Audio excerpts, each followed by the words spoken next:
Welcome to the Short Term Show, the show about short-term rentals and long-term wealth, with real property owners hosting real properties who are crushing it in the vacation and short-term rental space. And here's your host, Avery Carl.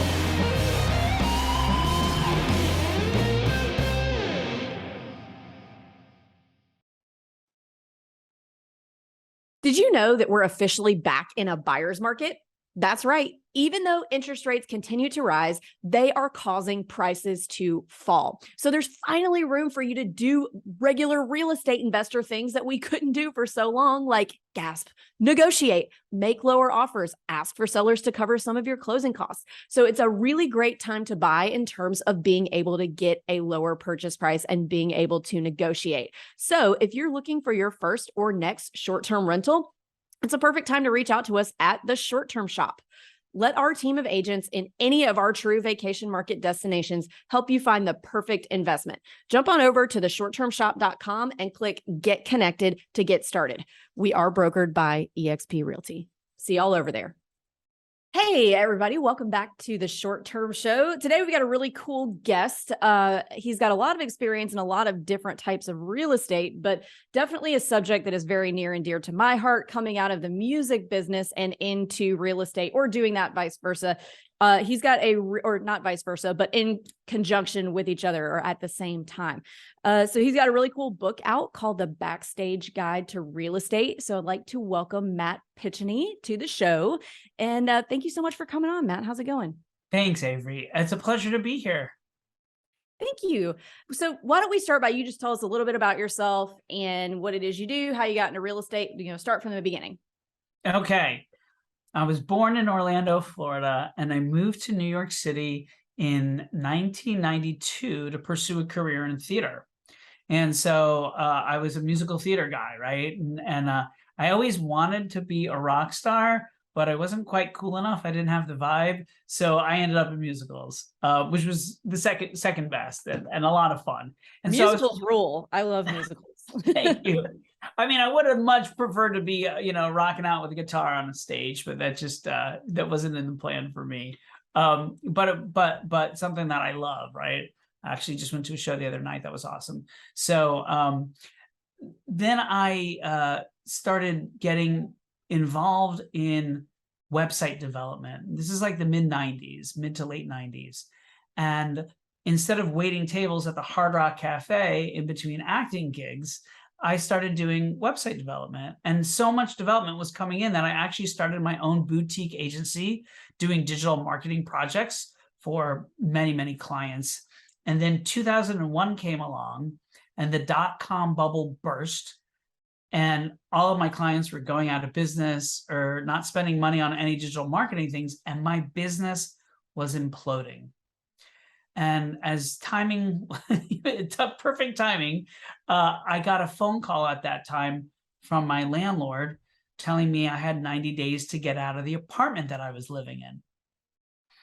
So here I am in New York, wanting to live in New York City, needing to find a new place to live without a job and with a business that is essentially failed. So luckily, I ended up getting a job at Showtime, the television cable channel. They were a client of mine. They offered me a position in-house, and I was looking for a rental, but I actually found an apartment to buy. Now it was way, way, way uptown. So I lived in Manhattan, but it was almost the Bronx where I found this place. It was in an area called Washington Heights, and so not necessarily where I wanted or dreamed of living, but it was a nice neighborhood and it was something I could afford. 2 years later, a little over 2 years later, I ended up selling that apartment, and I saw my initial investment in that apartment, my down payment, more than quadruple in value. And that was a big, big light bulb moment for me. I mean, I was making a pretty good salary at that point working at Showtime. I was doing pretty well, but that one real estate transaction, I made more money than an entire year's worth of salary. So I was like, how do I make that happen again? Because that was awesome. And that's what set me on the path to look for real estate to invest in. then the next thing that I did for a real estate investment, I bought another place and lived there, but then I bought a piece of land and actually developed a house on there. And that house ended up becoming a short-term rental. And we can dive into that a little bit more. But I started doing more and more real estate as a hobby for about 10 years, and then started doing real estate full-time about 7 years ago. And now I'm more focused on multifamily apartment syndications. And just in case your listeners aren't familiar with what a syndication is, it's when a bunch of investors can pool their money together and go in on an investment together rather than someone just doing something solo. That's quite a story. And there's a lot of different little things that I took notes on that I want to hit on there. So first thing, let's see. So most people who either live in New York or people who don't live in New York never consider investing in and around New York because we all just assume that it's entirely too expensive. So when you started, after you bought that first apartment and then you went to develop that house, was that local-ish to the city, or was that, somewhere else? Ish. It was local-ish, but not really. It was about 2 hours away. So it was in Connecticut. Because I think you're right, Avery, to try to do something in New York City, while it can be done, but it's usually going to be, from what I've seen in my experience, more of a ground up development type of project, and also quite expensive. And there's a lot of hoops to jump through. So for most of us mere mortals, I haven't done anything in New York City, and I think it could be difficult. The properties that I have had in New York are properties that I've been able to buy at good times in good areas. So in areas that I've seen that are on the upswing, and being able to sort of spot that and understand. I'll give you an example. A property that I have now, where I live in Brooklyn, when we bought this about nine or almost 10 years ago, the Barclays Center was here, right? We're about 5 blocks south of the Barclays Center, and the only Whole Foods in Brooklyn at the time was about 10 blocks south of here. So this property was kind of like in the middle of those two things, but I was right next to an abandoned, boarded up KFC that was like breeding mosquitoes by the gazillions. I mean, Brooklyn's charming like that. You can have all this beautiful stuff and then, something falling down right next door. Yeah. So we were but it was like right on the path of progress. And so we bought the property, and, that boarded up KFC is now a beautiful luxury high rise where they're selling, properties. The cheapest one, I think, is like $1 million, and they top out. It's like $1 million for like a studio apartment. And then they've got like the penthouses that go for like $5 million. And so like, I'm right next door to that. My property value over the past 7 years has skyrocketed. But at the time when I bought it, nobody really wanted this place next to this KFC who knew how long that would be there. It wasn't even it was boarded up. I mean, it was an eyesore. So being able to find those types of opportunities in New York City, you can do well, but they're hard to find. Yeah, absolutely. I would imagine it's even harder to find deals in New York City than anywhere else. Yeah, I would agree. Yeah. Awesome. So let's talk about, you mentioned something before we went live that I want to hit on. So we've had Airbnb arbitragers on. So for those of you who are just now tuning in, arbitrage is when you don't own the property, you're renting the property from an owner or a landlord on a long-term basis, but then you're turning around and short-term renting it. So we've had arbitragers come on before, but we haven't had anyone come on that owns a property that an arbitrager is renting from, and you do. So I have several questions about that, but first off, I'll just ask, how did that come about? How did they approach you? So I bought a 6-unit property. I had a 1031 exchange that I was doing, and bought a 6-unit property, and I had a property manager who was managing the property. It was in Kansas City. I live in New York, and the property manager said, hey, this guy's approaching us, and we know who he is, and he's looking for to Airbnb, short-term rental properties, and he's interested in your building. I had a good building in a great location, I think, for that kind of business. And so he reached out to me, and we kind of took it from there. So when you're being approached by an arbitrager like this, what's was your first response like, hell no, or this sounds interesting, or like, I don't really care? Which of those three? Number two, this sounds interesting, because I wanted to know, all right, well, what are they offering up? Like, how does this work? How would the deal be structured? And what does this look like? I don't know. I'm kind of like a interesting, creative guy. And like, I was like, oh, let me check it out. So yeah, I was definitely interested in hearing about it. Okay. Because people write entire books about how to get a landlord to agree to this. So like, I'm really excited to be interviewing a landlord who has agreed to it. So are they paying? I'll tell you, Avery, for me, it was, I wanted to understand how the deal was going to be structured, right? And so it was like, hey, do I get part of the upside on the deal, or like, how is it all structured? The way that we structured this was kind of unique, and I just really liked the person a lot. Maybe they were a good salesperson, but it was a younger person.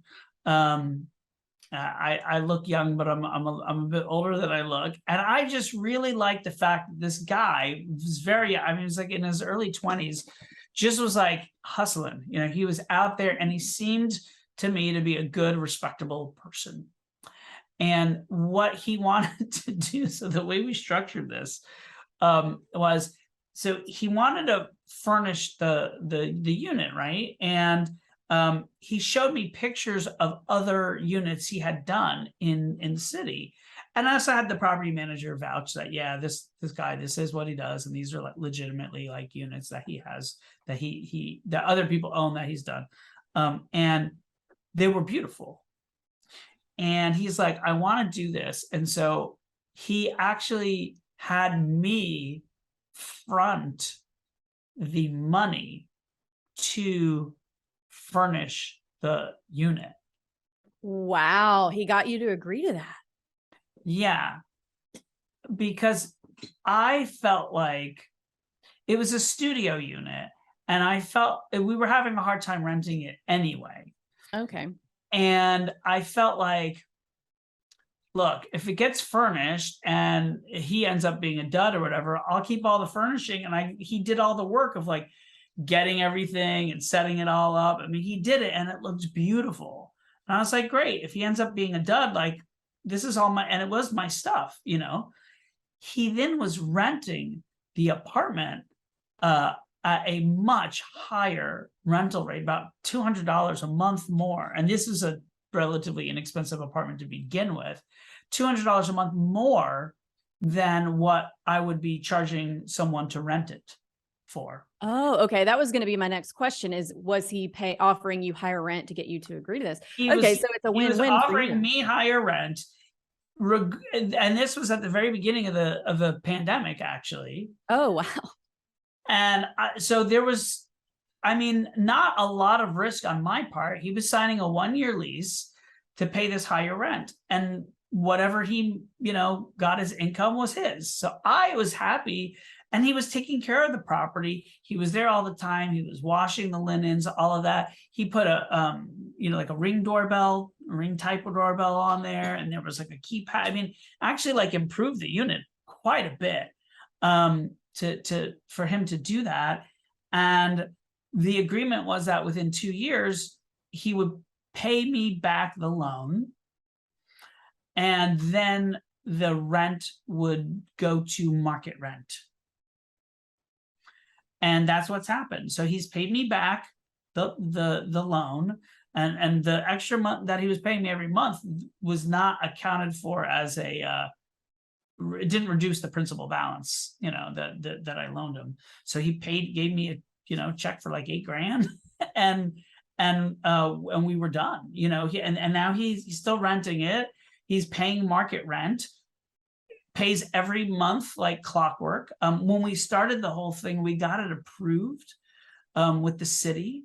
So that city, it's in Kansas City, has rules and regulations on how an Airbnb can be handled, and actually what percentage of units. It's 1 every 4 units. Unfortunately, I only have a 6 unit, so I only have 1. Otherwise, I'd let him do as many as he wants, because he's paying rent and taking good care of the property. So it's really a win-win as far as I'm concerned, to have a good tenant who pays their rent on time, never causes any problems, at market rent. It's great for me, and I think he does very well on that arbitrage. Awesome. Well, it sounds like a win-win for everyone. Have you had any neighbors complain about guests or anything like that? Never. Wow. Okay. Not a single complaint. Hey guys, if you're enjoying the content of our podcast, but you have additional short-term rental questions, we host a weekly live question session that you guys can join for free. It's at 1 p.m.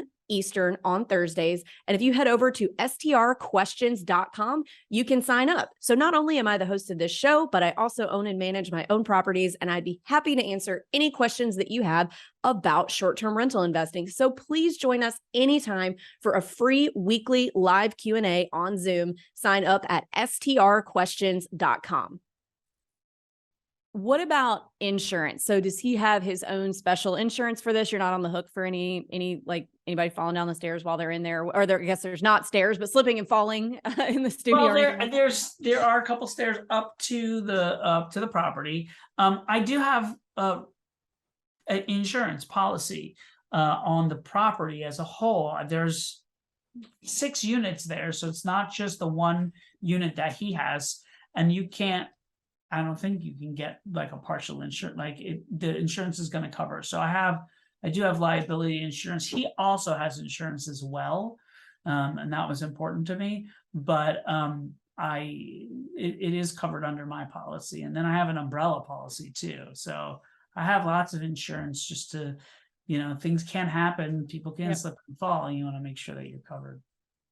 Yeah, absolutely. I actually have a friend who, when she first got, she'd already had a unit or 2 and was getting one up and running, a single family, and she didn't have all of her stuff set up yet, but a colleague wanted to just rent it for the weekend, and she didn't make her sign anything like a rental agreement or anything. And she rolled her ankle and she thought she broke her toe, or she did break her toe.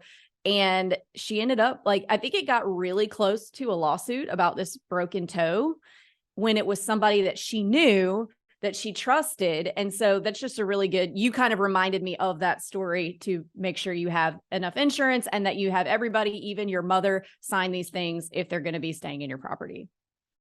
Yeah. Super important.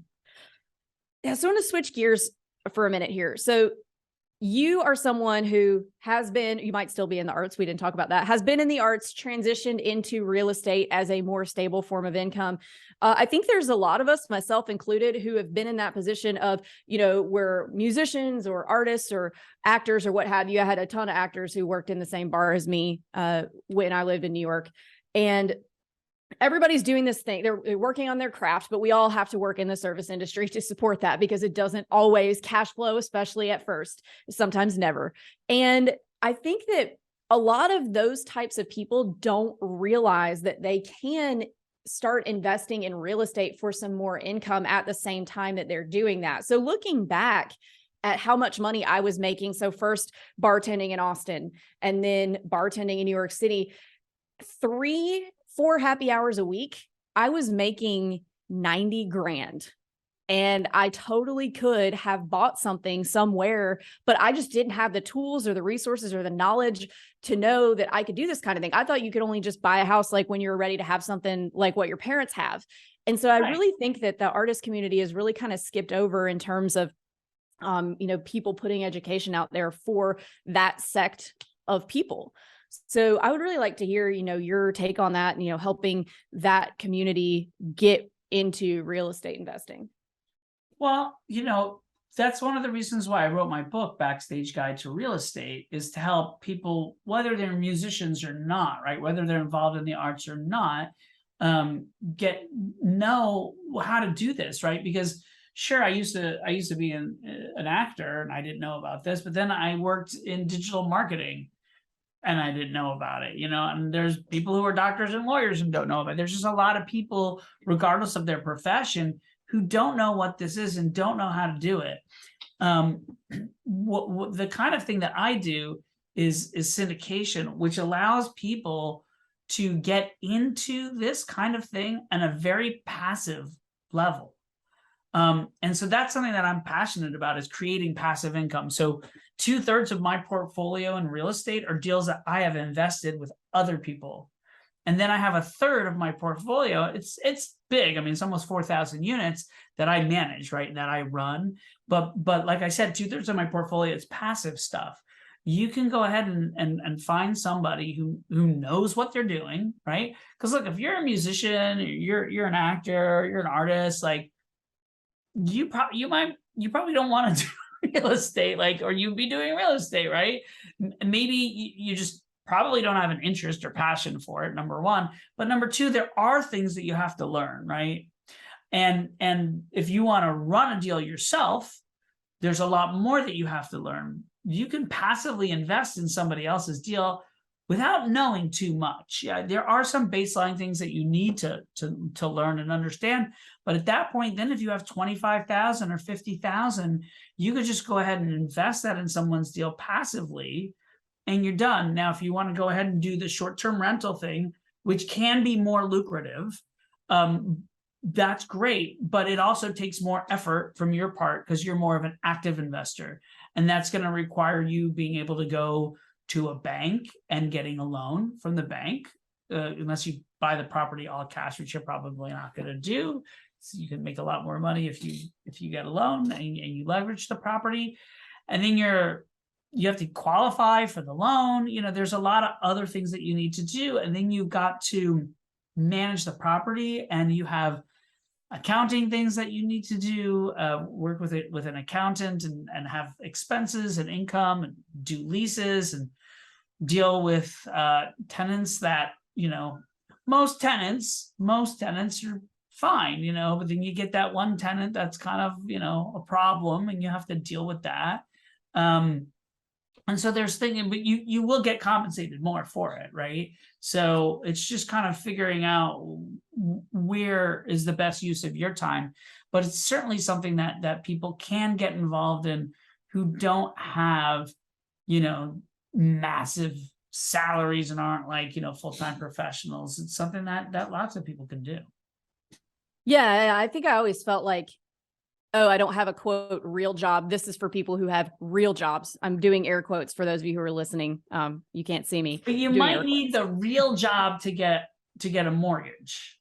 That depends on the lender, right? And I don't know, and you probably know more about that than I do, Avery, in terms of getting lending options for somebody in that sort of freelance type situation. Well, yeah. So there's options for that, but if you're talking just straight conventional lending, you do kind of have to, if you're doing tip work, especially, you do have to kind of plan ahead, and you would have to claim, credit card tips and, claiming tips for your taxes. People are like, oh, let me just claim like $10 when I made 200. You really do have to claim all of your tips so that you can then show that to the bank next year, or I don't know the exact number of years you'd have to show it, but you do have to kind of plan in advance to know that, well, I need to be able to show X amount of income, so I need to claim all my tips instead of like 10% of my tips. So it's definitely involves some planning and some asking around, but it's just like anything. You go to a bunch of banks and ask, and if they say no, you go to the next bank. As long as you have that down payment, there will be someone out there who will give you that loan. But I just think there's such a bad mindset out there amongst people who are doing service work that they think they can't do these types of things when they absolutely can. Absolutely, they can. Yeah. Yeah. So let's see. We are to the last 5. I mean, sorry, the last 3 questions. I don't know why I said 5. It's 3 every time. The last 3 questions of our show that we ask everyone that comes on the show. And the first one is, what advice would you give 20-year-old Matt?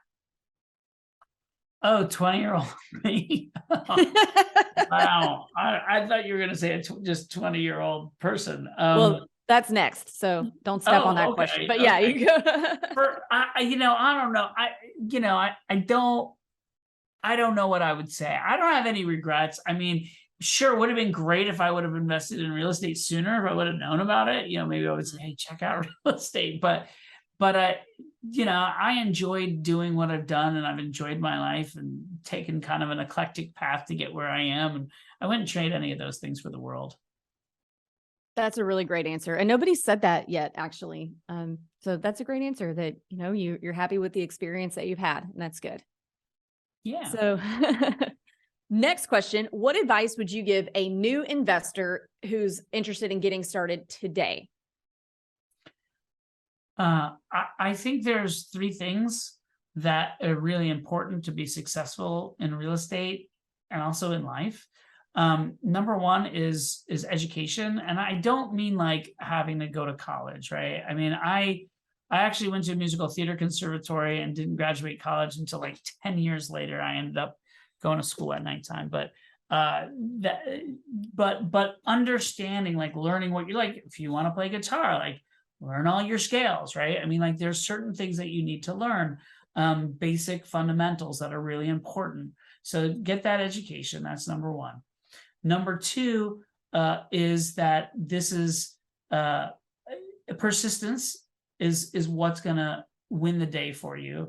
In my book, Backstage Guide to Real Estate, I give stories about persistence like before I was in real estate and how that helped me just in life. And it's really important, but it's helped me in real estate. I would not have gotten my first deal. I have a whole chapter about my first deal in the book, and it was a real persistence story to actually get that first deal as a real estate syndicator. And I could give countless other examples. And then the third and most important thing, I think, is all about relationships and building relationships. Going back to that short-term rental story that we talked about, there was a relationship, not a really strong one, but a relationship that person who wanted to arbitrage the Airbnbs had with the property manager. And so then the property manager had a relationship with me, right? So it's all about those relationships and those connections and that network. Oh yeah, absolutely. And even just like with the smallest things. So like if you're a jerk to your loan officer and make their life a living hell throughout the whole deal, and then taxes roll around next year and you need something from them for documentation, like, do you think they're going to respond to you very fast? People, I think, overlook like even the smallest relationships in real estate really are important. And I think that's a really good answer. Thanks. All right. Last question. What is your favorite book that has impacted your mindset? Well, I don't want to say Robert Kiyosaki's Rich Dad, Poor Dad, because I'm sure you get that all the time, and it's a phenomenal book. That's a fine answer. It's a great answer, but I'll give you another one. Okay. Ray Dalio has a book called Principles for the Changing World Order, and he's talking about the world and countries. And I mean, it goes way, way, way back to like the Ming Dynasty, and he looks at the Chinese and the British and the Dutch and all these different countries that have become world powers at certain times and sort of their rise and falls, and looks at sort of what that cycle is. And Dalio's all about cycles. That's how he looks at everything. He's the guy. I think he just retired, but he ran one of the largest hedge funds in the world, and he is a very successful guy, right? And that's how he's been able to build his career, is by looking at cycles, debt cycles and market cycles, and then using that information and using past history to sort of figure out where he thinks things are going in the future, and then makes investments based on that. So it's just really fascinating to see kind of the research that he has and what he talks about, and it's a little bit of history lesson too, which is kind of fun. It's a really cool book. Principles for the Changing World Order by Ray Dalio. Awesome. That's a fantastic recommendation. I haven't read that one. I've read some of his other ones, but not that one. So great answer. Well, Matt, thank you so much for coming on the show. If any of our listeners want to follow you, buy your book, all that fun stuff, where can they find you? Go to Picheny.com. I'll spell it real quick. It's P like in Peter, ICHENY.com. I've got a bunch of free resources to download, free articles, educational articles, a monthly newsletter, all kinds of good stuff there. So just go to the website and check it out. All right. Well, thank you so much for coming on, Matt. We'll catch you later. Thanks.